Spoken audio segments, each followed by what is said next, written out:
দূষররা, এই কালচারাল ফেসিস্টরাই শাহবাগ কায়েম করার মাধ্যমে বাংলাদেশে দীর্ঘদিন ধরে ফেসিবাদ কায়েম করেছিল। আমাদের আলেম ওলামাদের উপর যে হত্যাকাণ্ড হয়েছিল সেই হত্যাকাণ্ডের বৈধতা দিয়েছিল।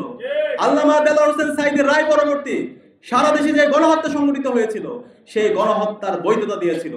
28 অক্টোবরের মাধ্যমে বাংলাদেশে ফেসিবাদের বীজ বপন হয়। 28 অক্টোবর থেকে আমাদের শিক্ষা নিতে হবে। 28 অক্টোবর আমাদের শেখায় আমাদের এই দেশের শত্রু এবং মিত্র আমাদেরকে চিনতে হবে। রাজনীতিতে যদি আমরা শত্রু এবং মিত্র চিনতে ভুল করি তাহলে আমাদেরকে আবার দীর্ঘ ফেসিবাদ, আবার দুঃশাসনের মধ্যে দিয়ে আমাদেরকে যেতে হতে পারে।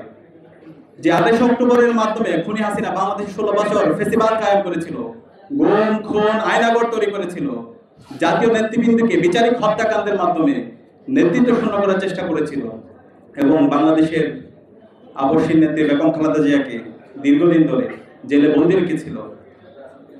সেই 28 অক্টোবর থেকে আমাদের শিক্ষা নিতে হবে। আমরা যদি শত্রু এবং মিত্র এখন পর্যন্ত আইডেন্টিফাই করতে না পারি তাহলে সামনে আবার আমাদের জন্য দুঃশাসন আসতে পারে। এখন এই শত্রু এবং মিত্র কারা? 28 অক্টোবর যদি আমরা দেখি, সে 28 অক্টোবরে খুনি হাসিনা এবং তার দোসর 14 জনীয় জোট সেদিন দিনে দুপুরে আমাদের ভাইদেরকে মেরে রক্তাক্ত করে নৃত্য করেছিল লাশের উপরে। সে নৃত্য করেছিল কারা? বাপ্পাদিত্য বসু, ছাত্রমন্ত্রী। এই দূষররা, এই কালচারাল ফেসিস্টরাই শাহবাগ কায়েম করার মাধ্যমে বাংলাদেশে দীর্ঘদিন ধরে ফেসিবাদ কায়েম করেছিল।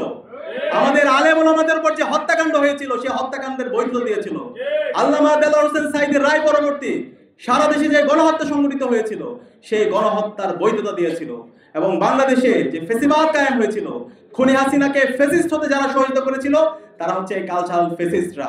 এবং এই কালচারাল ফেসিস্টরা আমাদের পার্বত্য চট্টগ্রামে যে আজকে বাংলাদেশের অখণ্ডতা, বাংলাদেশের স্বাধীনতা, সার্বভৌমত্ব আজকে যে উজ্জ্বল অবস্থায় আছে, এই পার্বত্য চট্টগ্রাম মেজর জিয়ার, শহীদ জিয়ার এবং বেগম খালেদা জিয়ার সিগনিফিকেন্ট অবদান আছে।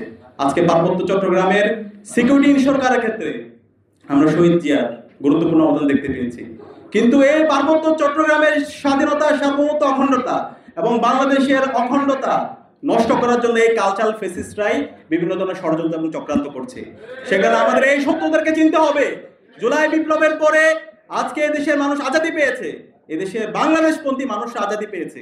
এই বাংলাদেশপন্থী মানুষদের মধ্যে বিভাজন তৈরি করার জন্য এই কালচারাল ফেসিস্ট শক্তি আবার নতুনভাবে ষড়যন্ত্র এবং চক্রান্ত করছে।